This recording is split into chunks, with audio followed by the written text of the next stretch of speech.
Hello and welcome to the We Follow the Town podcast, a weekly podcast looking at all things Ipswich. And this week, in what has been a very turbulent week in the world of Ipswich Town, I am joined by Lee Simons to talk you through the game against Accrington Stanley, quite a boring game, and of course, the new manager, that is Paul Cook. And first of all, Lee, how are you? And briefly, what did you make of the game on Tuesday night? Oh, good evening, Ben. Well, Accrington Stanley, I thought, it was kind of a doggy well, really, because, we were scrapping. We really were fighting for the last 20 minutes of the game. And I've heard some people today, they were going to switch it off because they weren't actually watching the game. They were actually listening to the Radio Suffolk. So, they wanted to switch off, because they couldn't take it. But it wasn't really a good start, was it, really, Ben? Especially with Thomas Holy making that mistake. And, of course, Charles actually came in and scored with a tap-in, like 3 yards out. 5 minutes gone, and it's like, oh, no, here we go. What are we going to do now? Especially with, the new manager coming in, Paul Cook. So, so it was a little bit of a disaster, really, wasn't it, Ben? Yeah, it was an absolute disaster, really. And I think the sending off was really the turning point of the game. I reckon had they have had 11 people on the field, 11 men on the field, I reckon they would have maybe have drawn the game or have won. But anyway, we mentioned that Paul Cook is the new manager, of course. I think every Ipswich Town fan knows that. How important is it to start his reign off with a win? I know he wasn't managing the match, but he was on the side shouting. I think most Ipswich fans who didn't have the commentary turned on could hear him. Yeah, definitely. Oh, he was just shouting everything. He was just trying to encourage the team, because you can tell that they were kind of struggling on that pitch as well, because Accrington Stanley, only had like a 5,000 seater stadium, so it's going to be quite rough up there, and the pitch wasn't really helping us either.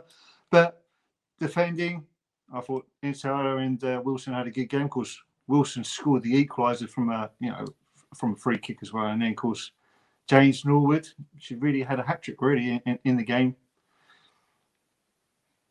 So, despite the fact that we won, it was a very even game. And keep in mind that Accrington were down to 10 men. They had 10 shots compared to our 11. And they had 43% possession compared to our 57, which isn't too much of a difference, in my opinion, when you put all the factors into consideration. Do you reckon that we were lucky to win? Or do you reckon... Yeah, I think we were very lucky. But in the second half, if someone had just switched over to watch the game in the second half, you wouldn't think that Accrington Stanley would have had the red card. You'd be looking at us, because we were like on the back foot most of the game in the second half. So it was especially when they had Charles. He's scored 15 goals this season, and up front, and of course Bishop as well. He's been quite a major player as well for Accrington. So, but as you're saying, Ben, the turning point was actually the red card. But I understand today that it's been rescinded as well. So he's going to be available for the next game anyway for Accrington Stanley. So let's go back to the very beginning of the game, because we've kind of been all mumbo jumbo here when talking about it, because Accrington Stanley scored very early on, and you just mentioned Dion Charles, who had a very good game. When he scored after the 4th minute, did you think that we were going to be in for a hard night, or were you still positive that we could pull something back?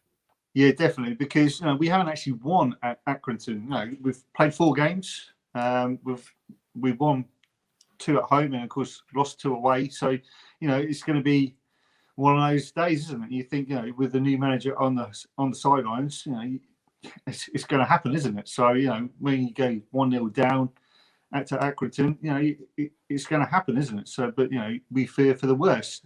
So, but they kept on going, and of course Nathan Baxter then saved the penalty from James Norwood as well. So I thought Nathan Baxter, the goalkeeper, the goalkeeper who's on loan from Chelsea, I thought he played pretty well as well. But then previous to that, he actually saved a penalty at Fleetwood as well. So he was going to be another star man for them. So, but then we had the luck really, and he got injured, and of course the new guy came on, and I think we had a corner, and then we scored from the resulting corner. James Wilson, my man of the match really for myself. I thought he played really well. And then James Norwood scoring just before half time, probably the hardest chance he had really, because he had previous couple of chances and didn't put them away. So let's talk about the injury for a minute, because Baxter did try to play on. He did try to stay on the field. That obviously he was in some pain. How much of an impact did his injury have on the overall result of the game? Oh, very, because I think Accrington was still in the game in that period, but like you say, Ben, when he got the injury, he wanted to play on, but wasn't to be. So yeah, it's one of those things, the reserve goalkeeper came on. It was a bit rusty, and then of course we scored 2 goals from it. So we get into the second half, and to be honest, the second half was quite a turgid watch, really.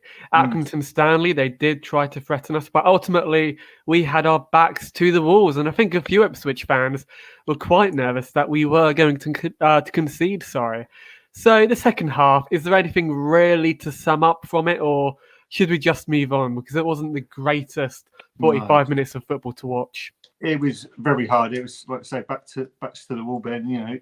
They also done the long throw as well, so that's kind of another set piece. So we were trying to defend that as well. So they could have really scored. They should have really scored, really. But then we had a breakaway, and of course we missed that. So, but we're lucky to come away with the 3 points. Yeah, good. We can move on to the next game, which is going to be Gillingham on Saturday, of course. So we'll get on to the Gillingham preview later on, but that result leads us 2 points below the playoffs, which is actually quite impressive considering where we were 5 games ago. Do you reckon, and we'll talk more about Paul Cook later, but do you reckon Paul Cook is the man to pull us into the playoffs? Of course. He was saying in his press conference today that he wants to get automatic promotion, doesn't he? So he wants to get into the top 2. Or he even wants to win the league, doesn't he? Because he actually won the league a couple of years ago with Wigan Athletic, didn't they? So yeah, he wants to win. He's got the players on board. So I think we've got a good chance. But no, he said mathematically he's going to go for it. But if he can't go for that, then it's going to be playoffs. But then we'll see what happens, really, because we've got about 18 games to go or something like that to get to the playoffs, into the automatic places. So yeah, I think he should just go for it. And we've got a fairly easy run-in as well. Last 5 games. I don't know who we're playing. As I've read somewhere, it isn't too difficult at all. So maybe automatics is a bit optimistic, but I reckon playoffs is certainly doable. But anyway, here's a random statistic to throw out there, Lee. The game on iFollow was the highest number of iFollows Ipswich have had, with 5,000 tickets. How impressive is that? Do you reckon the club have gotten the fans back on their side again? Well, I think so. Especially, we can go back to Northampton Town. We were thinking we weren't going to get taken over. We weren't going to get a new manager. Paul Lambert's going to be here until the end of the season. Marcus Evans is not going to do anything with the club. So yeah, we were looking going into the 15th, even going down the table, really. But if we didn't beat Hull City 2 weeks ago on a Tuesday night, we would have been 15th. I'm going to play devil's advocate here. Okay. Does Paul Lambert deserve any credits for the good run of form that we've recently been on? Because apparently it wasn't him actually doing the tactics. And I don't know whether we can believe it or not. Apparently the goalkeeping coach and Matt Gill were basically doing most of it. But as I just said, I'll go back to my question. Should Paul Lambert get any credits for the win? And I hope Ipswich fans listening to this right now don't turn off all because we've mentioned Paul Lambert. Yes, I think because he's the manager at the end of the day, and he got us on touching distance to the players. I know, apart from Tuesday night against Accrington, that he did pull the team around, especially the game against Hull City. He did the 4-4-2, the Parrott and Norwood playing together, and they did look really good. And Hull City could have had a few goals, missed a sitter in the first half, but we rode our luck. Norwood scored again. Yeah, it was good. It was good. So that was the third game we played where we were literally unchanged. Do you reckon consistency in the starting lineup maybe had a key to play in our win? Yeah, definitely. What's the point of changing our winning formula, really? I would just stick to it. But, okay, injuries may happen. I know John Nolan's injured. He's got he's got an injury. I think he's out for 2 months. Is that right? Yeah, a real shame for him. Rest of the season, which is what I've read. So yeah, so that's a bit unfortunate for him. I know he hasn't been playing under Lambert recently, but he could have had a chance with Paul Cook. Maybe he might get a chance next season, wherever we finish up, League One, Championship. Who knows? We just don't know. But I feel sorry for Caden Jackson, really, because I think he's been playing pretty well when he was in the team, but he didn't really have any service. So, but now with this new formula, new formation with 4-4-2 or the 4-4-1-1 formation, I think it might benefit Jackson in the long run, maybe. So let's talk about the Cook appointment then, because you mentioned a new style of play, which in my opinion is what we need. But let's go back to Sunday night when unexpectedly we got the news that Paul Lambert had been sacked. Most of us were expecting it on the Friday, but it was Sunday night at 9 o'clock. That is when we got the news. So were you surprised at the timing of his sacking? Or do you reckon it was, I don't know, the right time to do it? Well, I was actually surprised, really, especially on a Sunday night, because normally it's either done, as you say, the Friday, Monday. I just thought it was a little bit surprising for me, but because when it came 9 o'clock, my phone started to ping, ping, ping. It's like, oh, well, what how's going on? And then I read it. It said Paul Lambert's been sacked. I went, what? It was just a shock to the system.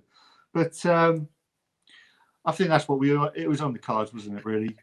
Especially when we had that the fan protest at the training ground. I think that's really kind of kicked it off a little bit. But with the run of results, like I say, if we did lose the whole city, I thought he would have gone there. I thought he would have actually gone at Peterborough when we lost there. I just felt that the team wasn't playing particularly well at that stage. I thought when we played Peterborough away, we scored the first goal. James Norwood scored a bit. There wasn't anything. It just seems to be very slack. The defending wasn't really good. There's a lot of missed passing going on, especially with Luke Chambers. I thought he was not very great on playing, but you just didn't know, did we, Ben? It was just completely out of the blue, but good. That's what we've asked for, and he's gone. So, and then of course, Matt Gill has come in and done a good job at Accrington Stanley, got the win there, but I think he would be a good asset to the club. Hopefully, he doesn't go in the summer or near to the future, but I think he'd be quite a good asset to us. So you mentioned about the training ground protest, and of course that got quite a lot of media coverage. Do you reckon it's the media coverage on the club and Paul Lambert that kind of got the owner thinking, or maybe considering sacking Paul Lambert? It's probably a bit of both, really, because we didn't have much going on. It was similar about in the media, and of course, what happened with Phil Ham. It was not allowed to go into the press conferences, or even some of the other press people weren't allowed to go in there. So there was rumours going around there, and of course, Matt Gill was doing the press conferences. You had Stuart Taylor doing the press conferences. So it was similar. And then of course this Blue Action came along, and I think it probably tweaked in Evans' mindset. Maybe they may have a case, but with the other things going on at the club as well, I think you just don't know, do we, at the moment? And of course, Paul Lambert, he did appear on TalkSport for his one and only interview, as he won't talk to the local press. He'll only talk to his buddies at TalkSport. And of course, he got absolutely slaughtered by Simon Jordan. But let's talk about the contract a minute. Yeah. Paul Cook has been handed is it a 2-year contract? Am I right in saying that? Until 2023.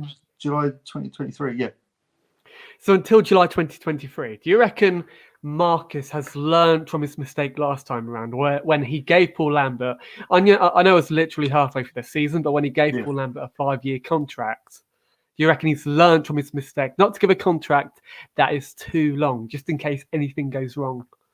Well, you can just say, you're just absolutely right there, Ben. You said it. Why give someone a 5-year contract when things go wrong? Like it's happened. It's happened to other clubs as well in the past with Newcastle with Alan Padre. I think he got, was it 5, 6 year, maybe a bit more than that. I can't remember, but it's like managers. Some managers only get like a 6-month contract. So and see how they get on. Maybe Paul Cook may have had a 6-month contract to get them into the playoffs or the promotion, first or second. But I think he has learned a lesson there, especially with like the other managers coming. Roy Keane, for instance, I think he done a few bad decisions there, especially getting rid of Jordan Rhodes. I think he was an excellent youngster coming through the system. I think he only sold him for $500,000 to Huddersfield, I think it was. And of course, top goal scorer. Of course, he played for Norwich City. He got him up to the Premiership. So I think he's now playing at Sheffield Wednesday. So, he's still at the Championship level, but he has been playing at a higher level. So if we had kept him, where would it have been? We could have been in the Championship. We could have been in the Premier League by now. I don't know. But there was lots of factors with Roy Keane.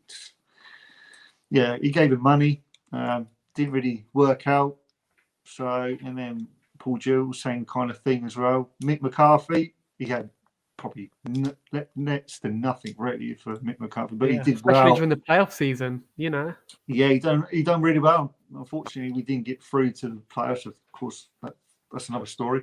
But it kind of just shortened out the purse strings, and then he left. Same sort of thing. What happened there with Paul Lambert? Of course, Paul Hurst. I feel sorry for Paul Hurst because he didn't really he wasn't really given a chance, was he? He was drawing lots of games, but he wasn't really winning a lot, was he? But I felt if we give him a bit more of a chance, even a season, maybe 2 seasons, I think he might have proved the fans wrong and the owners wrong. But then. Especially in League One, sorry. He's a League One manager. Paul Lambert wasn't really a League One manager. He had a poor track record before he joined us. It almost makes you think whether, as you just said, Paul Hurst would have done a better job. Yeah, well, he did have a good win ratio.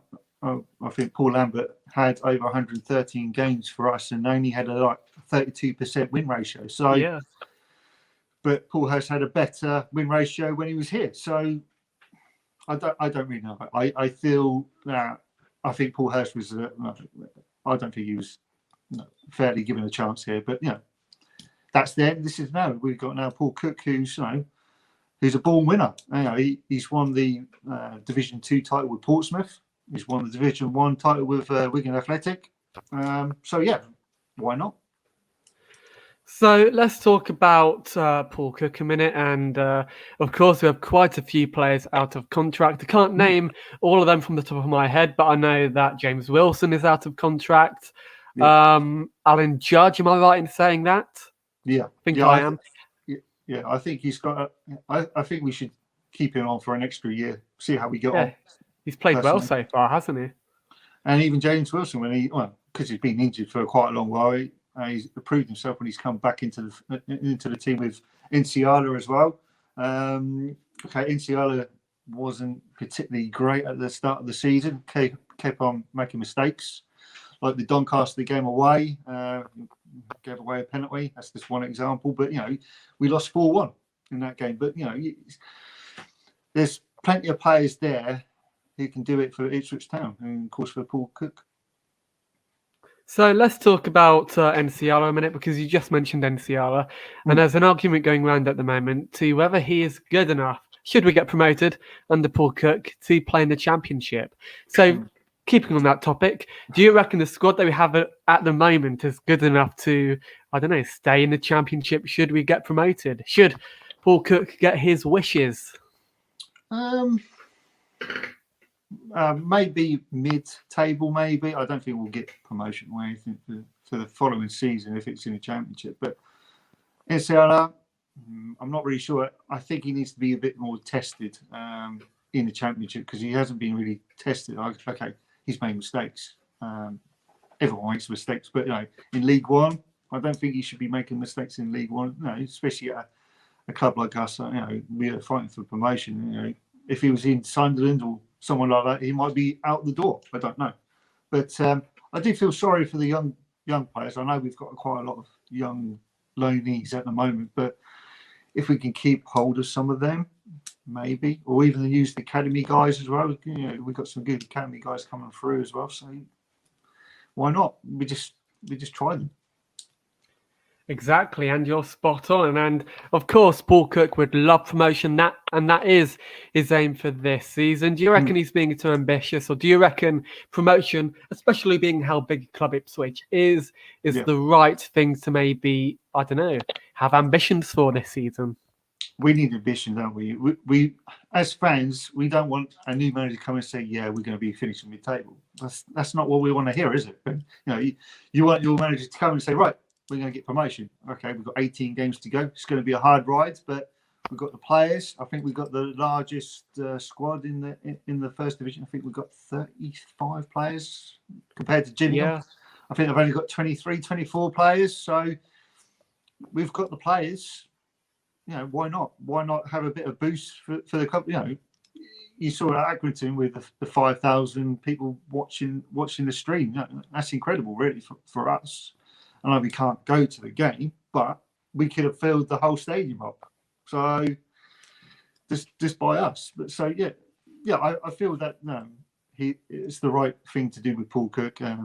He's got Gary Rott's now come on board now, former Town player.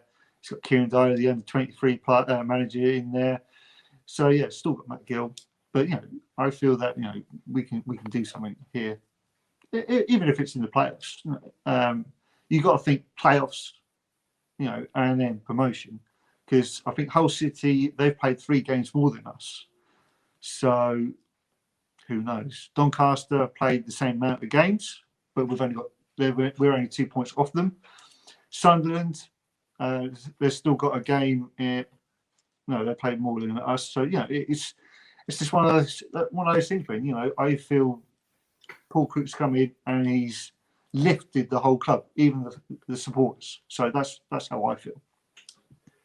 So you mentioned that Paul Cook's come in and he's lifted the club. Of course, he had his first training session today. And the 2 players who were seen in the training session were John Nolan, who, as we mentioned earlier, is now injured, and Caden Jackson, who had been banished to the under-23s because his transfer didn't go through. At least I think that is why he was banished. How important is it to have these players back, such as John Nolan, he's injured, I know, and Caden Jackson, as well as a few of the youngsters that were spotted in the session as well, Ross Crane being one of them. So how important is it to put all of these youngsters into the first team squad and to introduce some of the players who had been banished back into the team? It's a new slate, really, isn't it?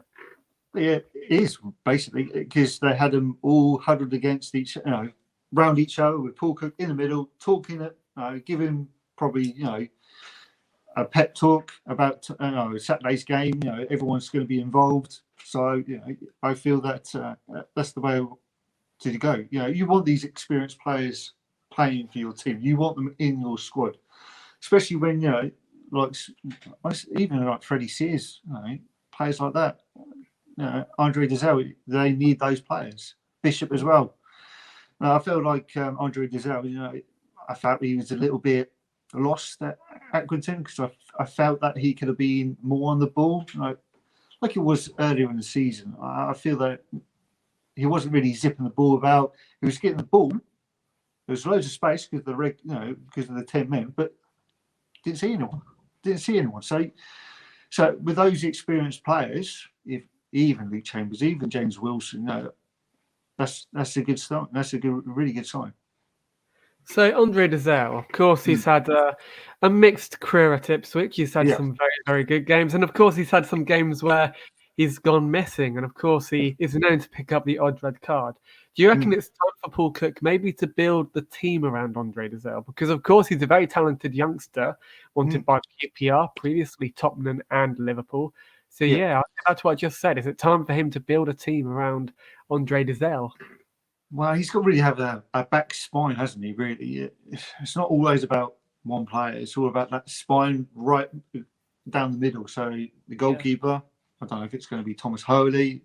I don't know, but he's a bit of an average goalkeeper, you know, for myself. I know he's 6'9", whatever he is now, but I feel that he may struggle if he goes into the championship with us.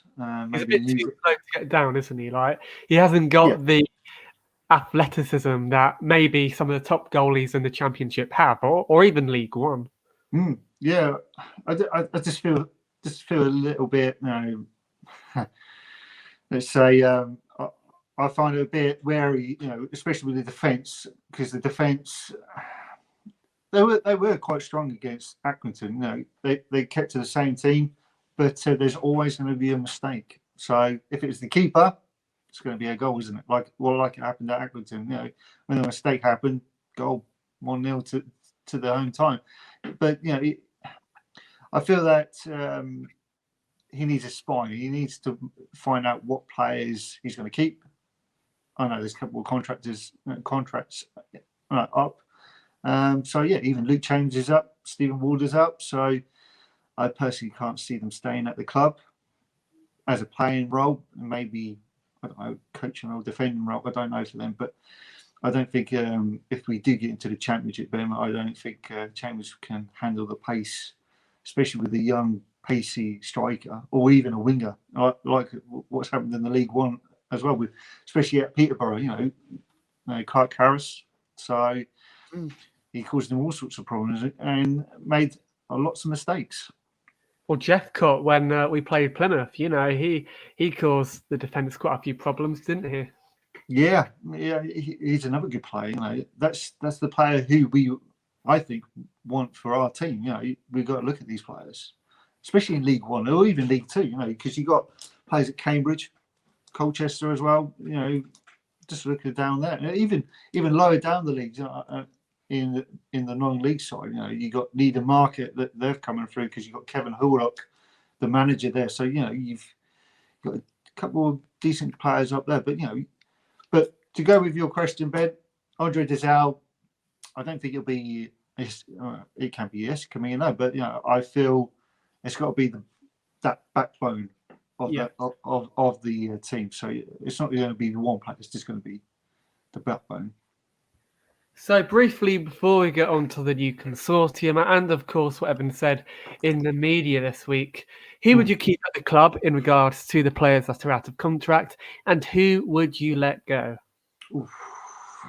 So personally, Ward and Chambers, I think past it, because you see them in a few games this season, they just passed it. I personally would. Like Chambers as a captain, just to keep him around in the dressing room, do you reckon that would be worth it? No, it wouldn't be, because you've still got experienced players there anyway. So Alan Joe's still experienced, but his contract is up, so I personally would keep him. You got Freddie Sears. I think he'd probably go.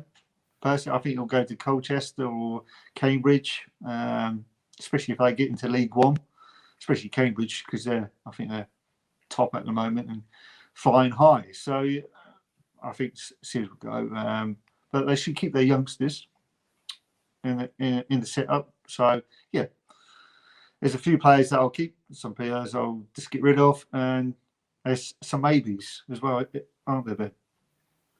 Yeah, I mean, in my opinion, Hughes is another one. Hughes is more or less the forgotten man at the moment. When he first came in a few years ago, it must have been about 4 years ago now, he was an absolutely fantastic player. Yeah. But unfortunately, injuries have done him in, really. You know, like he hasn't really got the legs in him. So he'd be a player who I'd let go of. But he is a player who can orchestrate a midfield. So would he be worth keeping, maybe? Yeah, maybe. Depends. Can you do a contract, say, players you play, really, or give him a 6 months? He's the highest earner at the club, by the way. So, well, yeah. be maybe a 6-month contract, maybe, or pay as you play. Really, that's how I see it. But depend on who's actually looking at him as well. So I feel that, because he came from Cardiff, because I think it was on loan to start with 4 years ago, and then of course we then we signed him on a permanent deal. But he has been dogged by injuries. But personally, I would just let him go. Okay, so briefly, here are a whole load of players who are out of contract in May. And answer yes or no to whether you want to keep them. Okay. So I'm reading through the list. Andre Dezelle is on here, but he was, of course, given a 4-year contract. So it's a little out of date. Alan Judge. Yes. Gwion Edwards. Maybe a 6-month contract. Really? I mean, before Norwood scored the other night, he was the top scorer. Yeah, he was. But to me, he's probably on my maybe list, really. But he's got 18 games to prove us wrong, hasn't he? So yeah, he's probably on my maybe list.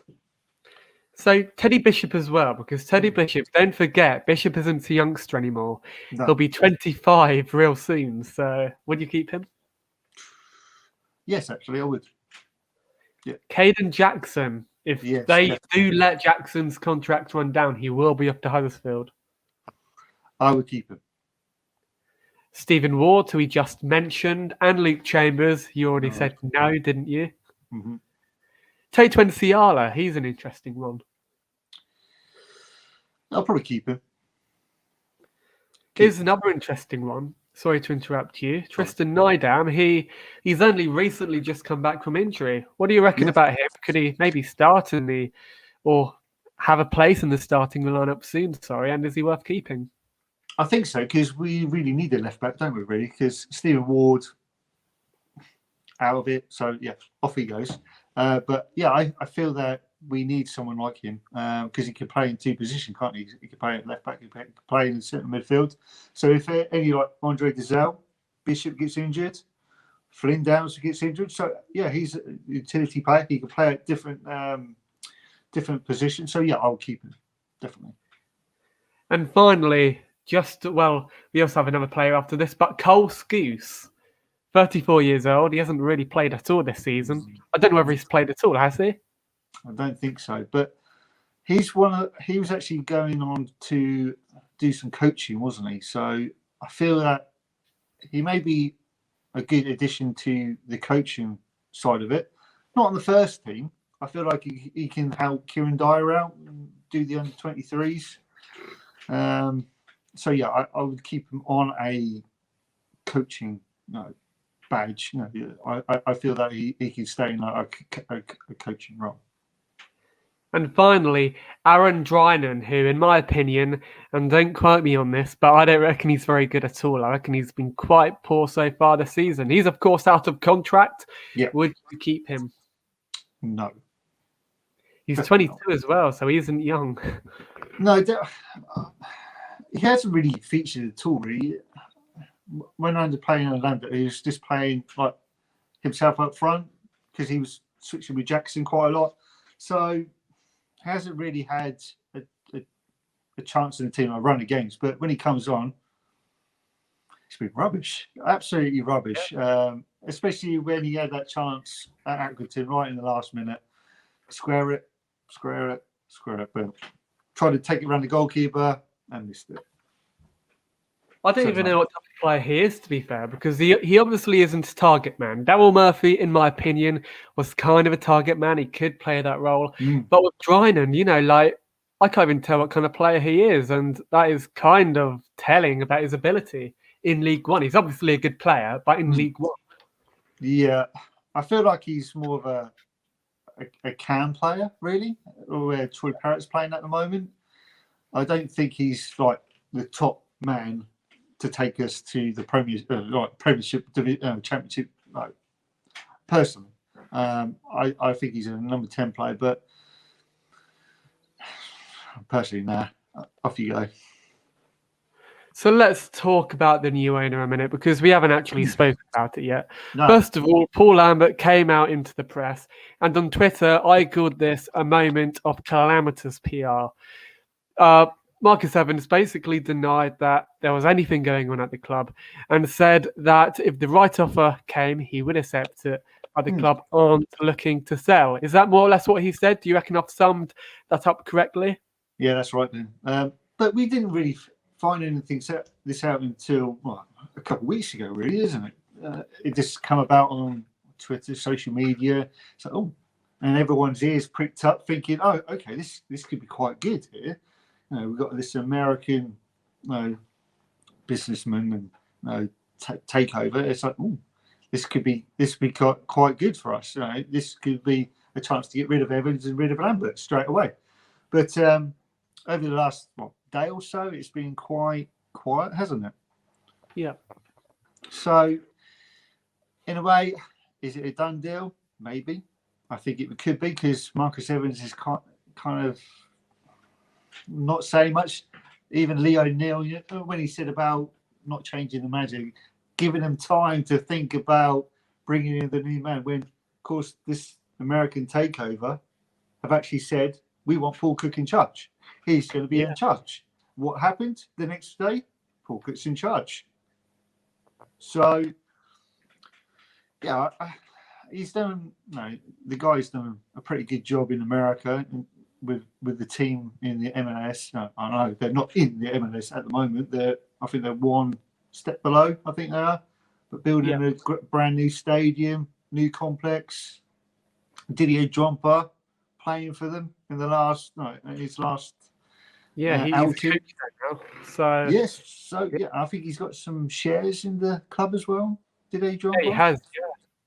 So I'm all for it. I know people are going to talk about it, but if people are saying, like, I saw the guy who from the is it the Atlantic? Is it guy? What's it called? The Athletic. Yeah, he was on Talking Town. Yeah, so the reporter there, he wasn't an Ipswich Town fan. He was just a general fan going to see the stories, and it was quite genuine how he was speaking, because that's what my ears were pricking up quite well. It's like my eyes are lighting up, saying, "This is what we want." We can sort out the academy. We can sort out the state, maybe a new state. I don't know. It's exciting times to be an Ipswich Town fan. So, and especially when Paul Cook arrived on Tuesday at 12 o'clock, bang, here we go. This is going to be a start of a new era. But at the moment, it's all gone quiet because Marcus Evans has put in a statement. But I think it's been sold and it's on the way to being done. But with companies like that, because it reminds me of a company called Blackstone who took over at Centre Parks. They're kind of like the American version, but they came in. You didn't know anything about them. They come in with the investors, what the American guys are doing. Let's see what Centre Parks have done now. They've got about 5 sites, and they're building another one in Ireland. I think they're going to be building another one soon as well. So it's exciting times for them, but I feel it's going to be the same for us as well.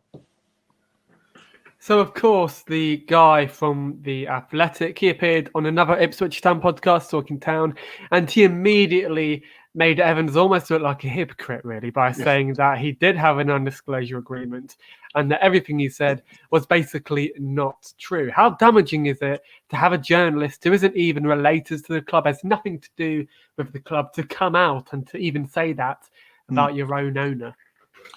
Well, yeah, it's a little bit like that. But going under the radar with the reporter, but that's why I think he's done the press release yesterday. Having the long email and talking about the different areas of what's happening with the club. I just think it's a PA stunt which has gone wrong, especially with the one with Leigh O'Neill as well, because I don't think he knows what he's doing, Leigh O'Neill, at all. So, what will he do? Leigh O'Neill, sorry. He's a director of football-ish, in my opinion. What role will he have once the new investors come in, or is he going to leave the club? I don't think he'd be at the club personally. I don't think I think he's only part time anyway. I think he's got another career somewhere else. But you don't really hear from Lee O'Neill at all. No. But when you only hear him, excuse me, the only time you hear him is someone like Paul Cook, Paul Lambert. That's the only time you kind of heard him from this season, or from the transfers from the summer or the January as well. But you don't really hear from him. I just don't think he will be there. I think that they will bring their own man in and then go from there, really. So Mark Ashton is a name that was thrown out there. I don't know how much concrete there is in his name, whether he's actually going to come to the club. But Mark Ashton isn't that liked by Bristol City fans. He is, of course, their director of football, I think. Correct me if I'm wrong. Would you have him at the club, or would you maybe go to a Kieran Dyer? I think somebody threw that name out there on Twitter. I wouldn't have Kieran Dyer, personally. No. I would have a legend. I don't think Kieran Dyer will be that legend to take over that role. Or Terry Butcher, maybe. Sorry? Or Terry Butcher. Yeah, Terry Butcher. Terry Butcher. I think he'd be one of, I would pick, or John Walk, George Burley, maybe. So Mick Mills. Yeah, Mick Mills. With his commentary on radio stuff, brilliant. No, definitely with him, he knows his stuff. Terry Butcher, one of those three, I feel, will do a better job than Lee O'Neill. So let's talk about the American Consortium, because there is a risk associated with this. And I was talking about this the other day on the podcast on Monday when I had David Agar on. And we said that the key to getting this right would be to basically start from top to bottom, change the entire club's philosophy, basically build a brand new structure. And if it goes right, we could be in for a real ride. So do you reckon there are risks associated with having a new owner come into the club, especially since he does come from abroad? The clubs that he does currently have shares in aren't particularly that rich. Do you reckon there is an associated risk? It's risking everywhere. It's risk in every single company. Where I work as well, that's a risk. It's just one of those things. I feel that you're right. When when the new guy comes in, there's got to be a structure where they fully can say, you are going to speak to the press, you are the CEO, you are going to be the man to come out and say, this is what's going to happen. Okay, we've got Paul Cooking installed. Excellent. We can do that. But then you got to think of who he wants in the team. He's already brought in a few assistants already with Roberts. I think the caretaker manager as well at Wigan as well.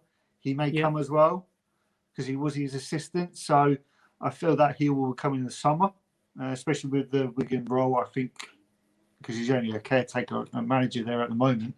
I feel that he'll come in the summer. But then you think, right, how does the takeover going to say, right, this is what I want, this is what I want, this is what I want. So, I feel that's a good thing for the club.